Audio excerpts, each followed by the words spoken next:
2 days ago, I left my wife and son at Grandma's house while I came back here to get some work done. And I ate lunch here inside the house, and then I walked across the yard to the pole barn until about 5:30, just about the time that it was getting dark. When I came back into the house, I heard the sound of running water.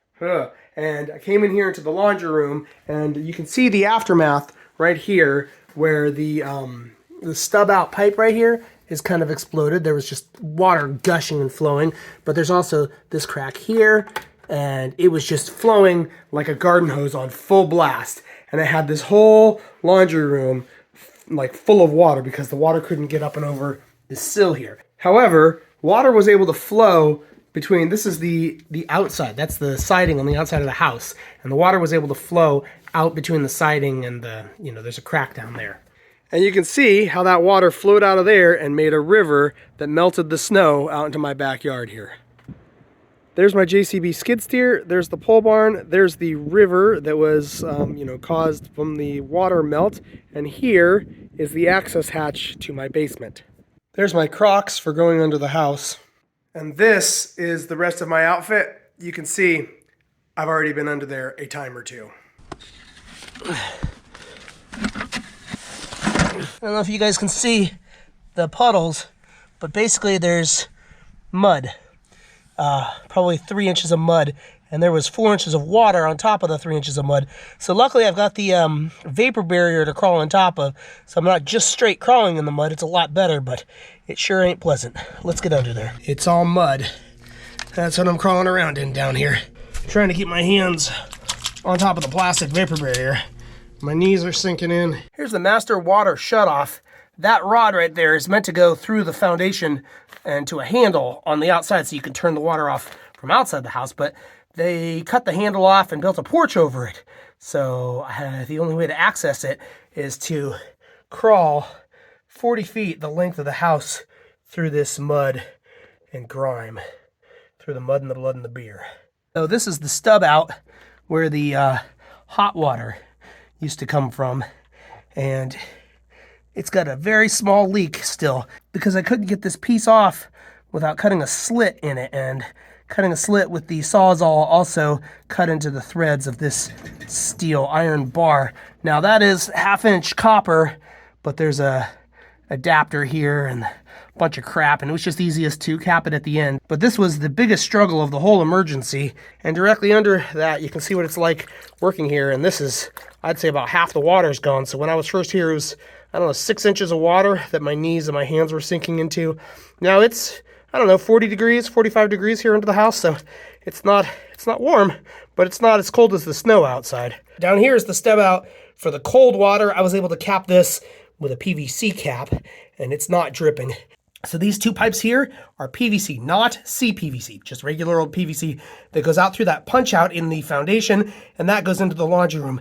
When the leak happened, and all the torrent of water was happening, river flowing down the backyard, there was also about half the water, 50% of the water pouring out of that hole in the foundation. I don't know why. I'm going to have to dig it up and figure out. There must be some subduction going on under the concrete slab and all kinds of nastiness to figure out. But for now, things are working okay. So that's the line that I'm going to have to fix. So I fixed the main problem, but now I've got a new problem. And the problem is right here in this sweated joint. And that's not something that's going to be easy to re-sweat because, it's got water inside of the pipe. So that's notoriously difficult. I think I'm going to try to use a shark bite connector instead. So let's turn that off. It drains the water for the whole house out that little spigot right there. So that's how the lines get drained for the most part. My house is taking a leak. All right, I got my pipe cutting tool on the pipe here. So just tighten that down and start spinning it until it cuts. Let's push this old spigot back through the wall. The nut's not gonna clear, bummer.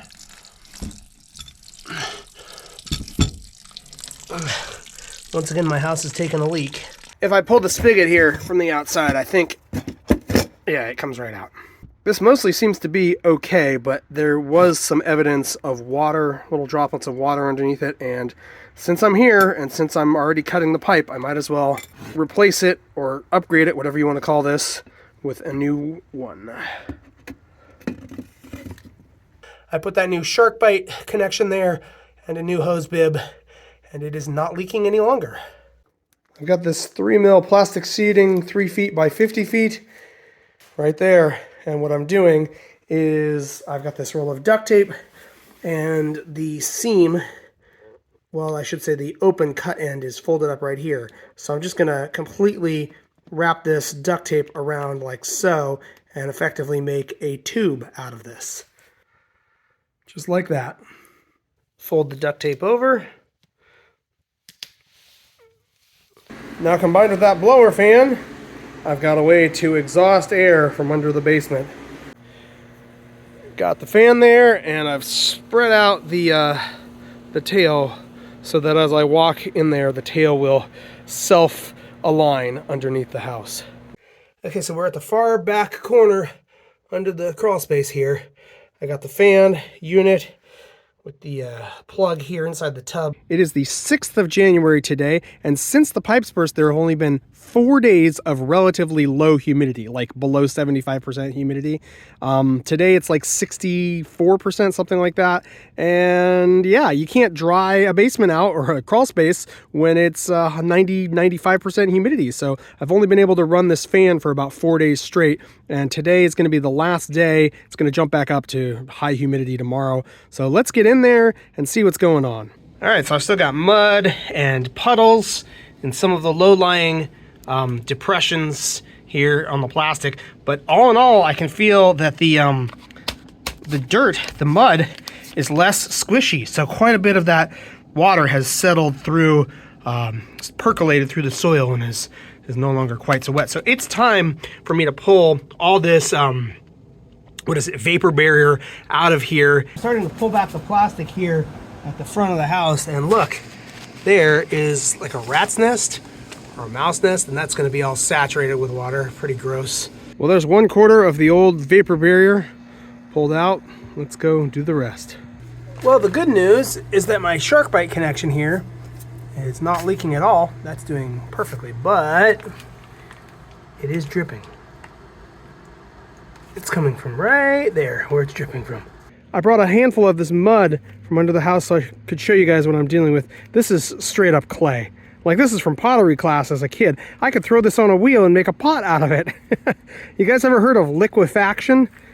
The entire Midwest here built on this clay, and that is the reason that the fault down here is so dangerous, because earthquakes travel for hundreds and hundreds of miles in this clay. It's just the perfect medium for earthquake waves to travel through, and it's very destructive when an earthquake strikes around here. Hi, kitty cat. Want to see my clay? What do you think of my clay?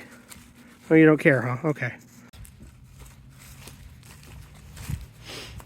Yeah, this last bit of plastic is just kicking my butt. It's got to weigh like 150 pounds. It's all wrapped up with the mud, and there's roots, tree roots in there growing in, tearing the plastic as I pull it out, but I just can't get a good hold on it because it's so slippery with the mud, and as soon as I do get a good hold, it just tears the plastic. I rolled it up to this point. It rolled up under the house, and now I've got to kind of slide it out.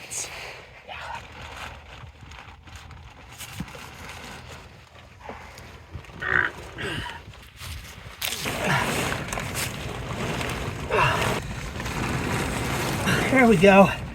Oh yeah. That'll dry out quickly now. That'll get cleaned up. Go get the mouse. Go. Oh, what is that? It's been a little more than a month, and I've got all the leaks patched up in the crawl space. The crawl space is not entirely dry, but it's somewhat solid down there, so I can easily navigate. And you can see what I've got going on out here. I'm using the tractor, the skid steer backhoe thing, to excavate, look for the pipes out here on the side of the house. And what's interesting is I'm trying to move this concrete pad, because under the pad is where the pipes are going. Right here's where all the water came pouring out when it leaked. and there's some sort of settling that's happening underneath there. So I tried lifting up the pad just now, but it lifted up the entire slab at this corner of the house. You can see the cracks in the tile and all the goop that the last owner tried to put over there to keep water from seeping up or something. I don't know what that's all about. But I thought that this square here was a secondary pour, and evidently it's not. We can watch the whole slab move right there, and maybe we'll even see the tile doing something funky. Well, I'm not all that great at operating this.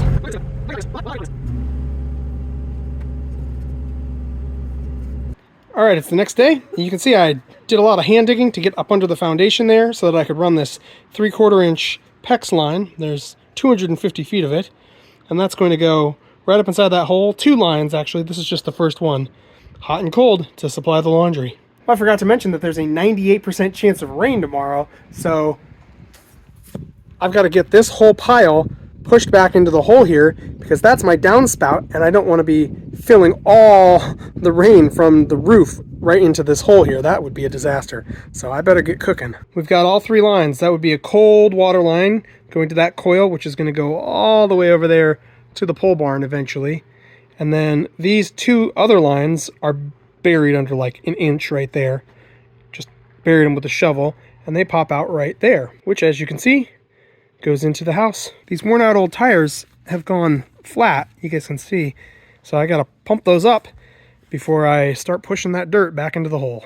So it rained pretty hard for the last 2 days, but I was able to get the hole mostly filled in before the rain came, and I even did some digging on those rainy days. Let's talk about it. First of all, you can see I left that portion of the hole not filled in, and under this tarp is the dirt that's going to go in there. I didn't want this to get all soaking wet, so that's why I covered it with a tarp. I'm going to have to dig with the backhoe here to bury that line all the way to the pole barn. Over here, you can see that quite a bit of rain did end up right up here against the foundation, and this is sort of bouncy, for lack of a better word. It's actually reached its Atterberg limit. It's hyper saturated with water, and it's plastic basically. So I got to wait for that really to dry, because all the way down as deep as I made this hole, it's probably very, very wet clay. But it'll be okay. Over here we can see the drainage pipe going past the dirt that I dug out of this hole, and this is where the next adventure begins.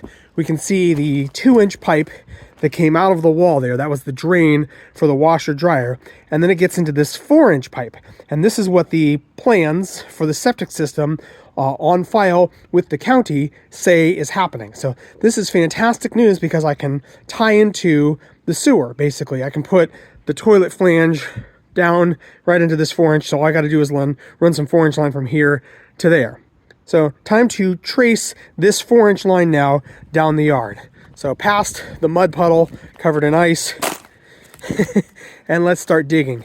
Hey, what's that? Well, hard to tell because it's all full of muddy water, but that right there is not 4-inch pipe. It's 2-inch pipe. And you can't see these because they filled up with water. Lots of water. It rained really hard, but this is 2-inch pipe all the way down. So that 2-inch pipe comes all the way down to here.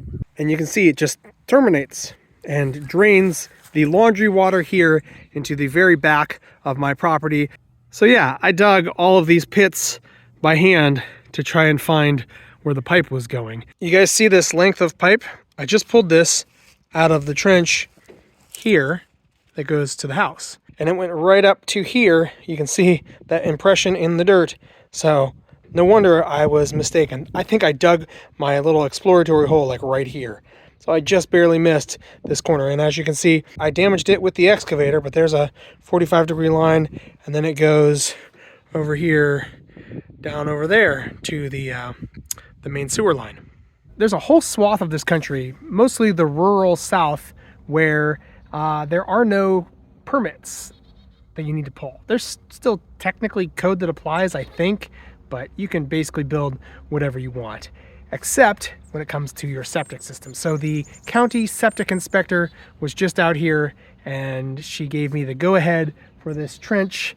The fall is at just the right amount, and yeah, it's going to be a good addition to have a bathroom in the pole barn there. But one thing that's interesting that I didn't know that she informed me is I need to double wrap the water supply line going into the pole barn because it goes underneath the septic line. So if something breaks with the poop line, basically, you don't get leached into your water supply. So I'm going to use that 2-inch section of pipe that I dug up from the ground, and I'm going to add that around the PEX to give myself an extra layer of protection. I have no idea how old this pipe is, but it's 1.5 inches, schedule 40, so it'll do. It's just a protective sleeve. And this is 10 feet long from connector to connector that I've just cut. So 250 feet of PEX line is way more than I needed for this project, but I basically got a lot of it for free because 150 feet was going to cost the same price. And there it is in the hole. Now, if there was a leak from the sewer, it would have to go through that line or go around into that end, and this PEX line is unbroken. So there are no joints in the PEX line anywhere. So it's highly unlikely that even if there was sewage all in the dirt with that PEX line, it would still be okay. Got my wife down there putting the pipe together. And down here, what I'm doing is just backfilling under the pipe so that when the weight of all this dirt gets put back on top of the pipe, it doesn't bend it down because the trench is a little uneven. Well, I couldn't have done it by myself, but my wife helped me get this Y. This is 245s, and it just makes a nice gentle sweep for any debris or for the clean out when the snake is being run down the pipe in case we ever get a clog. You can see I've got these repair couplers. They're not your normal couplers. They don't have a ridge inside there so they can slide all the way down. So you can see the skid marks. That's where the thing was slid down to, and then it slid back into place. Yeah, that was a pain in the butt, but we got it.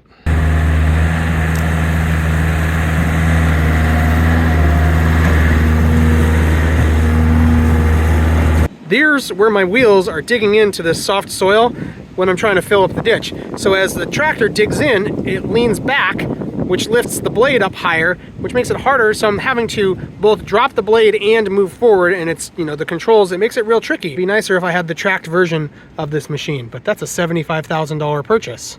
I don't have enough money for that. Here's the sit rep. It's a Saturday. We got that root bridge kind of getting a little bit of caving on the far side there. Got to fill it in better. All the pipe has been laid up to my feet here.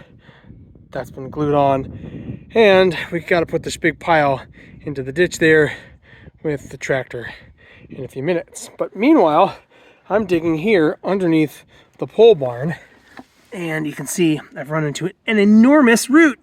So got to bust out the Sawzall, cut that off. And this right here, thereabouts, is where the toilet flange is going to go. Somewhere in there is where the shower drain is going to happen. So this root is right where I need to be doing all of my business. God bless the tractor. I was able to wrap this rope. I had to double it 4 times. This is some cheap Chinese rope. I don't know what it's for, but yeah, I broke it the first time using it just in the single strand. So yeah, well, you can see brute force got it broken, and that's because I had to fight against that. Well, my JCB skid steer excavator has seen better days. Look at all that hydraulic fluid dripping onto the pipe. I don't know if hydraulic fluid is corrosive to PVC pipe, but I better clean that before I bury it. Gonna have to wipe that up. And even though I've got the JCB machinery to help me do most of the digging, there's still quite a bit of hand digging to do. You can see I could only reach to here, so I have to dig all that out to get to the downspout there. And same with over there, that was all hand digging. And of course, previously over there at the pole barn, I was doing a lot of hand digging underneath the slab there, which is work I'm gonna have to duplicate here to a larger extent even. But luckily there's no roots in this case. We got lots of pedals. This track here was where I was burying a line for the drain spout. And over here, we've got another one right there, which also went to there. There's a drain line that goes all the way down into the field, way down there.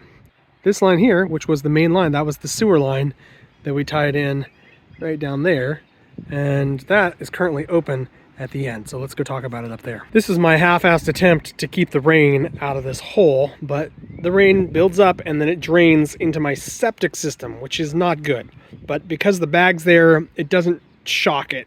It doesn't drain super fast, so I have a really robust septic system with 2 tanks, and I'm not too worried about getting overflow. It's called hydro shock or something like that, when you just flush too much water through it and then you end up flushing raw sewage out. So it would be over there. You flush raw sewage out into the yard, which wouldn't be good, but that's not what's happening. But even still, I don't like this. We're getting a severe rainstorm in the next couple of days, so this will fill up even more, which means muddy and horrible as all of this is, I have got to fill in this hole today, which means I need to get the plumbing stub outs done inside the pole barn. To make that happen, I had to first drill holes in the concrete slab. This is the core from the toilet flange hole, and you can see I rented this massive hammer drill to accomplish the task. Once the holes were drilled, I was able to install the shower flange, the toilet flange, and the stub out, which will be inside of the wall for both the sink drain as well as the roof vent. This hole here, which will also be inside of the wall, is for the cold water supply. As if digging a hole wasn't crappy enough work, digging underneath a building is so much worse, and digging underneath a building with a giant root right in the way. Can you guys see that? That's the hole for the toilet flange. See that little bit of light there? Right directly beneath it is this gigantic root, which I had already cut once before and pulled with that rope with the tractor. So this is just god-awful work. And there's the view of the root from the hole. So I think I'm gonna have to sacrifice a skill saw blade and cut that. I wasn't able to film the process, but this is all the plumbing that got covered up by the dirt when I filled in the hole. Back here in the laundry room, you can see that I similarly had to drill holes in preparation for the bathroom that's going in here, but before I could do that, I had to chip up all this tile. And in the photograph, you can see the giant spade bit that goes on the hammer drill, where you can turn the hammer drill so it stops spinning and it just works as a giant jackhammer. So that's how I was able to generate that pile of tile, and now I don't really know how to get rid of it. I live out here in the country and there's no great trash service, so I'm gonna have to figure out a way to haul that off somewhere. Here you can see the 2 PEX stub out lines. One of them is going to be hot water, one of them is going to be cold. And this is a good time to talk about the original lines. They were both PVC, not CPVC. So PVC lines, the glue dissolves in hot water. So clearly, before I ever owned this house, the hot water line had burst. That's why it had been capped off right here.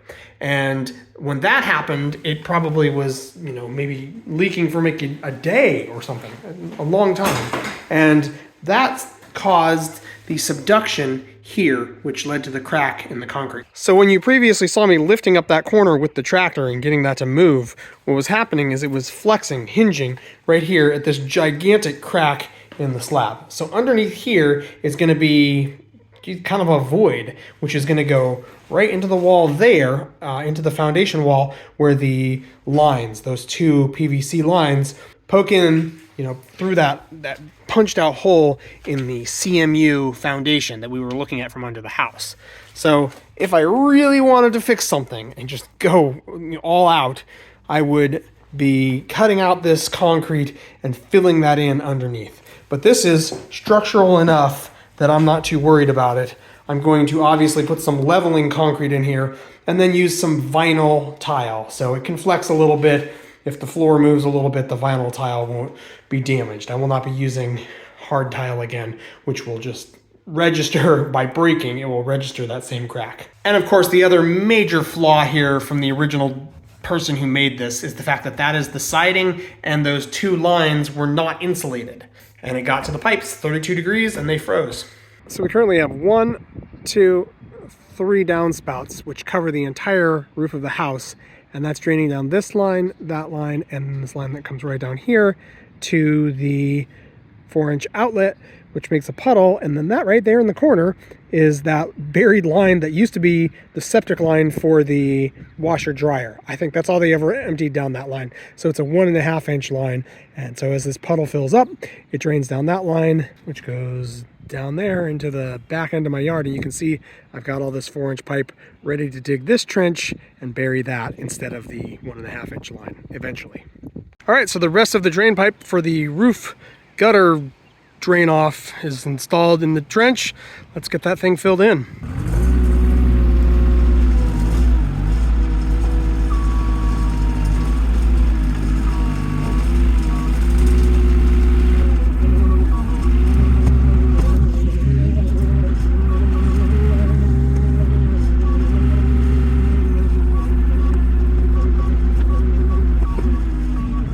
was too dark to film it last night, but you can see from the erosion just how much water flow comes out of that 4-inch pipe. So the roof is draining quite well down here at the far end of the yard. And can I just say how not fun it was digging in all of these roots to get the drainage line for the roof here. But I did it, and you can see I only half-assed filled it in at the moment. I have to wait for another dry spell until I can really do the good work without the tractor sort of sinking into the mud. I need to drive up and down this and pack it down and get it all filled in a more complete manner. Got this dead ash tree here in the backyard. It's a shame, you know, there's this beetle or whatever it is that kills these things. And if it falls this way towards the house, it's going to, the very tips of the canopy there, we're going to hit the house. So I need it to fall that way, which is why I'm using the tractor to push on it, or I should say the skid steer backhoe, I don't know, excavator bucket thing to push on it that way. And you can see I've got my little electric chainsaw, grossly underpowered for the job, but hopefully between these two things I can make it happen.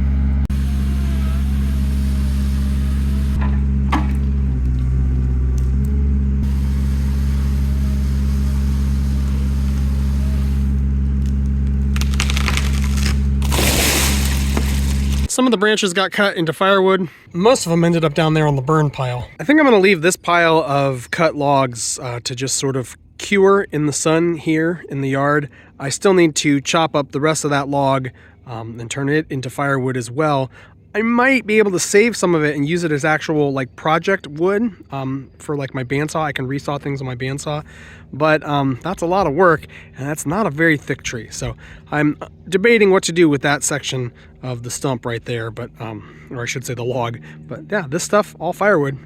It's been several weeks I've had this hatch open with this fan running, and if we look under there, we can see just how dry the dirt is back in there. So it's really dried out fantastically under there.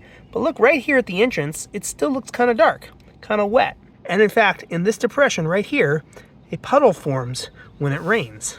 And that puddle there was the deciding factor that led me to installing these drain lines, because previously I just had concrete things like that, and so the water was all draining right here. It was able to seep through the soil to the lower, you know, the soil here is higher than it is under the house, and so it was just puddling up right inside there.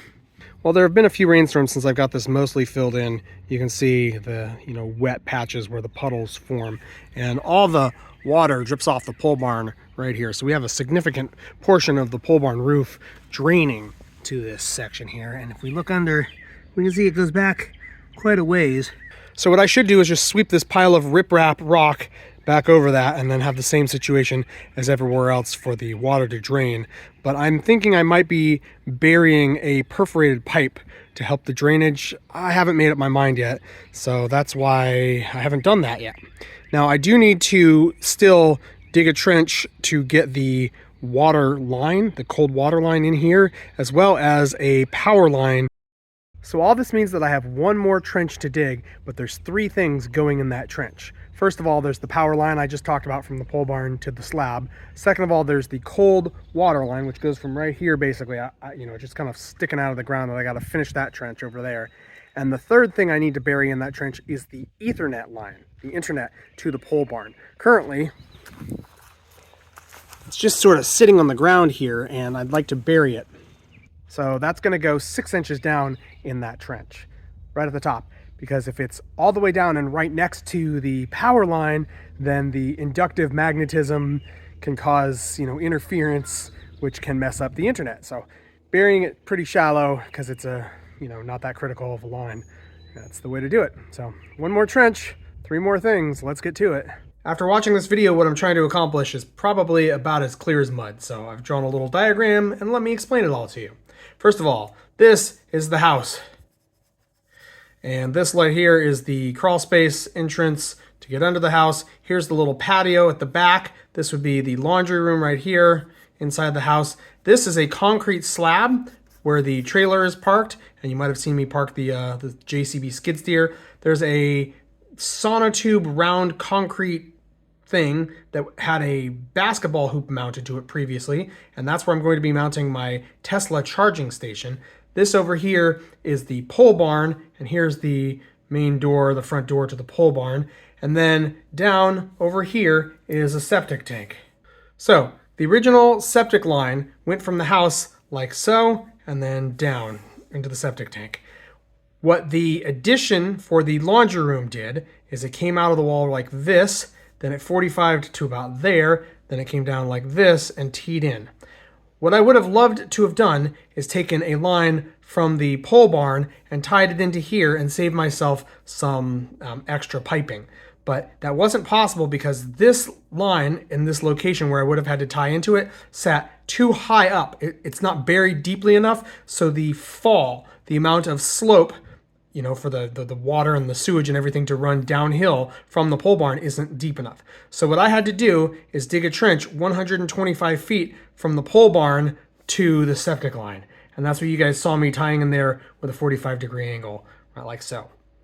Now, what the original drain for back here, the original drain for the washer and dryer was a 1.5, I called it 2 inch, but it was only 1.5 inch line that went all the way down back here to the backyard. And that literally met up, like it was maybe 1/2 inch of separation between the 4-inch line here and that old line that was right there. So when I dug my exploratory pit right there, I found the 1.5 inch line, and I thought that they had cheated the septic inspector and they had only put a 4-foot length of 4-inch piping from here to there, and then they cheated and they were draining out the back. But no, that laundry machine, as long as we've owned it, has drained like this into our septic tank. So now let's talk about water supply. Coming from under the house, I dug that hole underneath the footing of the foundation, and I ran a line from under there, which kind of wraps around the slab and goes in there. And there's actually 2 of them, one for the hot water, one for the cold water. Now, the cold water splits, and what it does is it goes like so, and it's currently popping out of the ground right there. So that's a problem because you see where it crosses over the sewer line. That's the drain line for the washer dryer and what's going to be a bathroom there. So that is why I had to put the 10-foot length of 1.5 pipe over the 3/4 inch PEX pipe right there, just for for safety's sake in case something bad happens. So now let's talk about the rainwater drainage off the roof of the house. There are downspouts located here, here, and here. And they were, flooding the crawl space of the house. So what I did is I used this original line for the 1.5 inch line, and I buried 4-inch thin wall rain drainage pipe all the way down to the backyard. That went over the top of the septic line here, so it's not buried as deeply as the septic line is, but that's okay because if it's raining, it's going to drain out all the way before it freezes. So this will be an empty line if it's ever frozen. And then for this part right here, I put a 45-degree, and yes, it had to cross over, and then another 45-degree, which did cross over 2 of them like so. For this one, there's a bit of a fanciness happening like that.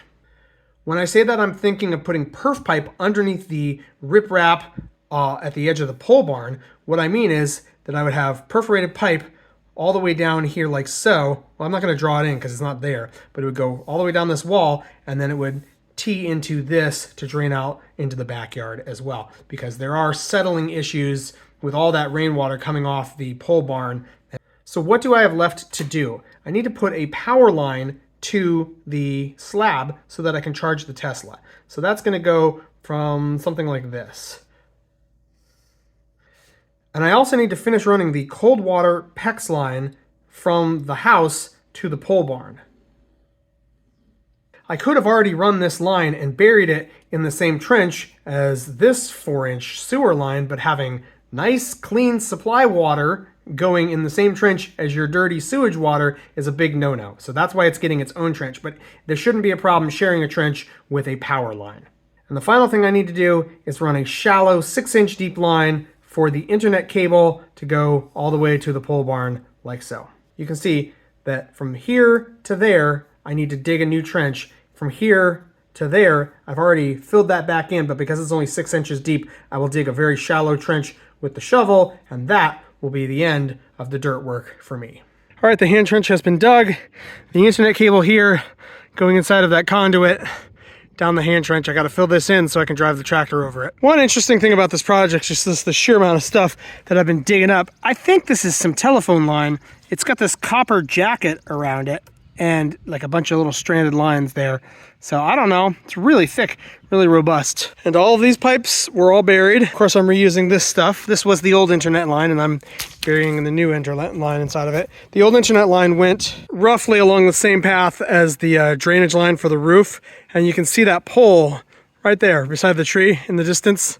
That had a little miniature sort of directional antenna that blasted toward a 200-foot tower that's like a mile that way. So of course there's all this 1.5 inch stuff that was the old drain line for the washer dryer.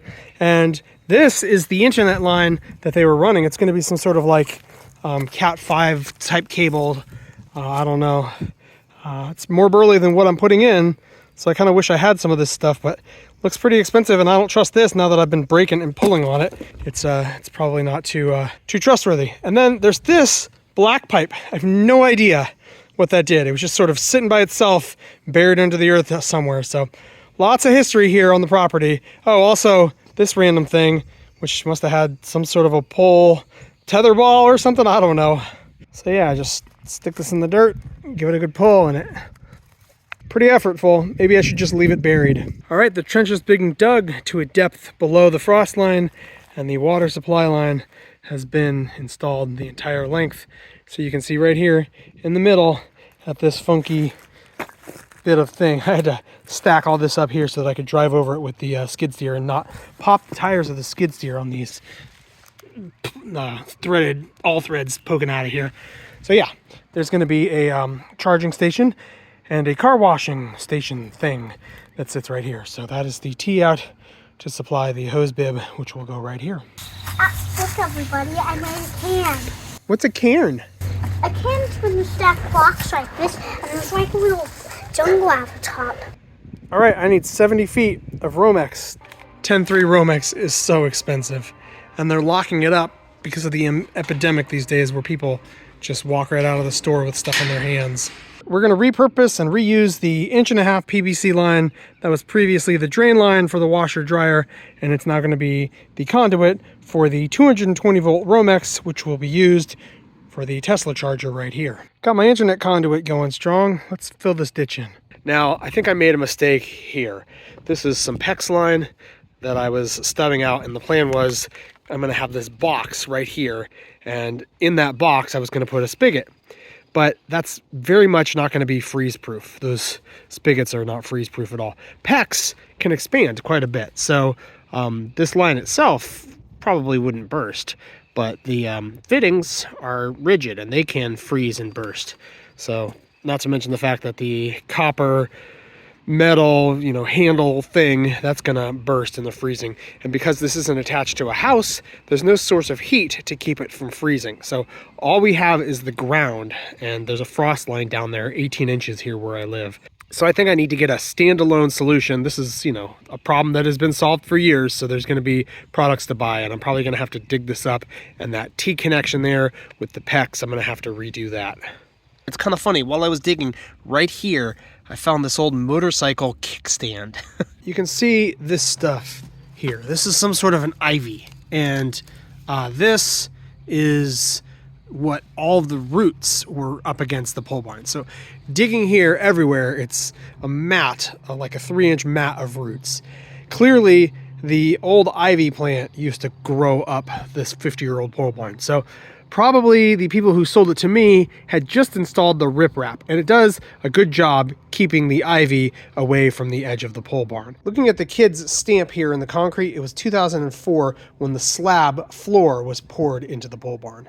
And as I've covered in another video, this concrete you see here was poured more recently and shoved underneath the slab because clearly the drainage coming off the pole barn was washing away, settling the earth here, and that caused the whole slab to sort of collapse, which isn't good. And that's why I had the idea to put perforated pipe right inside here underneath the riprap. My experience moving the riprap that I've had to move just for this little section was that it's such a pain in the butt to hoe that stuff. You can't even use a rake or a shovel. You just have to use the garden hoe.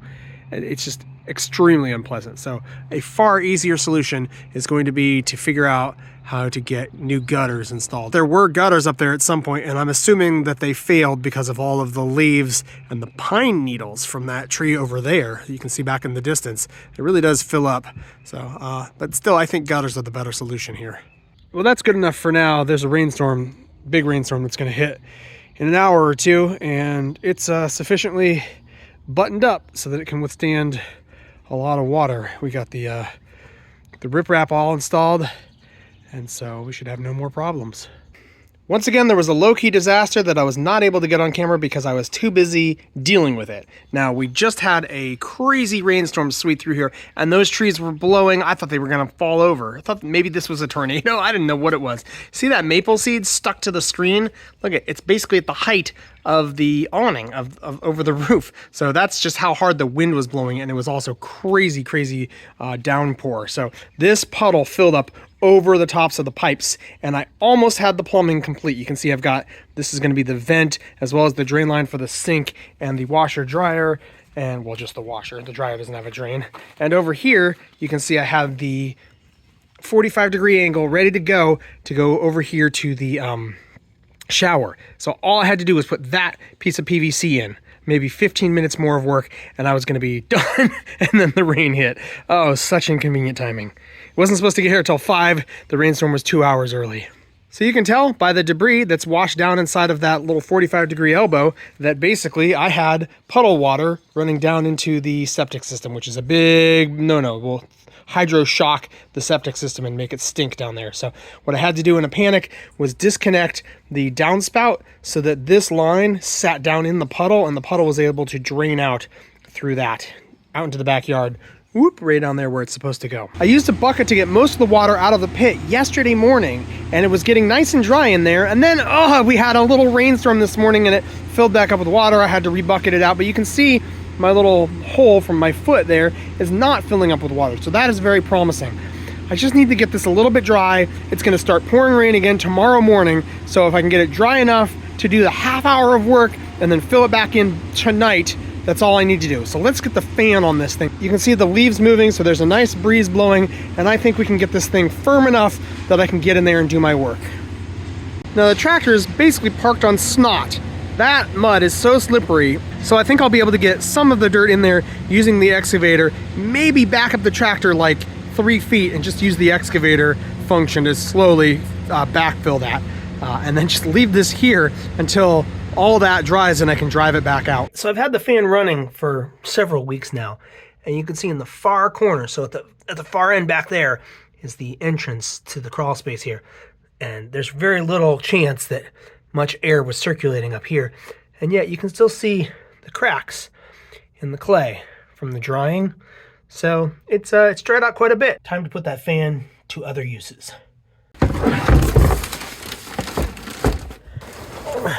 So this pillar here is on the center line of the house. And what's interesting to me is how dry the earth is here. This is where the gap in the previous moisture barrier, the plastic they had laid down on the ground. You can see just how dry the dirt is. And then as soon as you see where a vapor barrier was placed, hey, it's still wet. Now, it is that cracked and dried. I'm thinking I can get all of this to be that dry now that I have the drain for the downspouts. So I don't know if I'm going to put vapor barrier back under here. It's kind of money and effort I don't think I need to spend when I believe I can get everything to be that dry. So there's the stub out for the hot water, main plumbing, and look at how dry I got the earth right around in here. So there's the entrance to the crawl space, and even though it absolutely dumped buckets of rain these last few days, the puddle that used to form right here didn't form. All right, I've got about 6 hours that I can make this happen before I have to do the work, so we'll see. All right, the drainage plumbing is all finished here for this laundry room / bathroom. This long line is the drain line for what will be the shower. There's a P-trap right there. I've buried it by the shovel, and I've actually completely supported the line from underneath and on the backside with the shovel dirt and packed it in there, so it's when the big pile here gets pushed on top of it, it's not going to collapse the pipe or do anything funky, breaking my joints or anything like that. The thing to talk about is the fact that this line from that P-trap to that vent line right there is 9 feet, which is not according to code.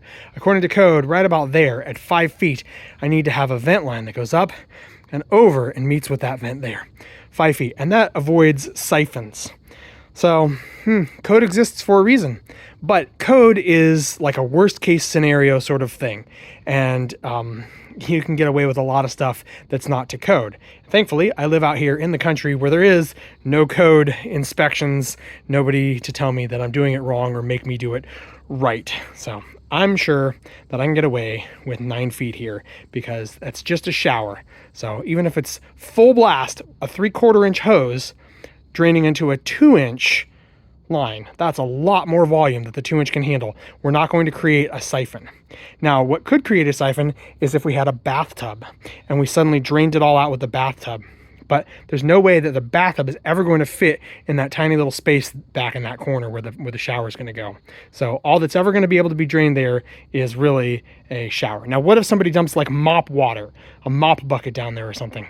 Yeah, that could happen. That could create a siphon, which would empty the P-trap. In which case, after the P-trap siphon happened, you got to kind of put a little bit of water in there to fill the P-trap back up.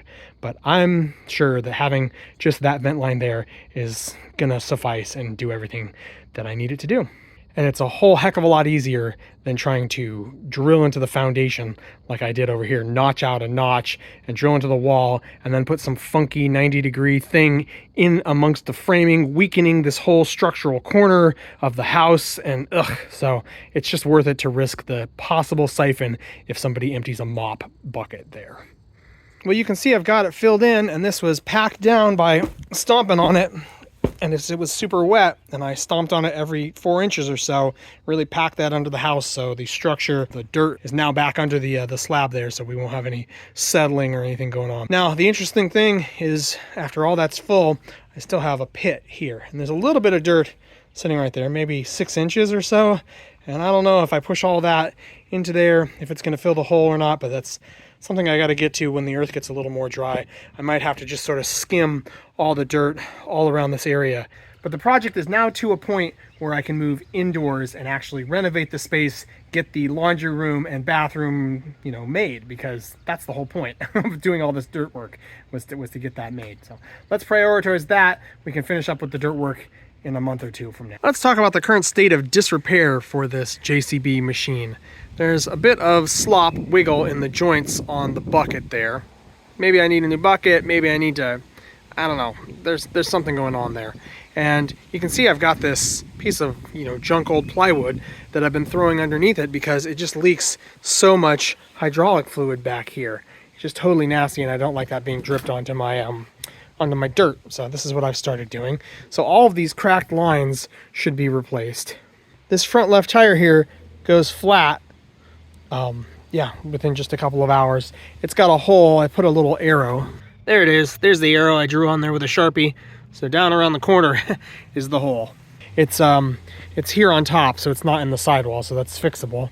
Those tires are, 50% of the way through their life, through their usable lifespan. And this hydraulic motor right here also leaks. So that's got to be taken apart and rebuilt. The seals have gone bad with it, or something's wrong there. So that's got to get fixed.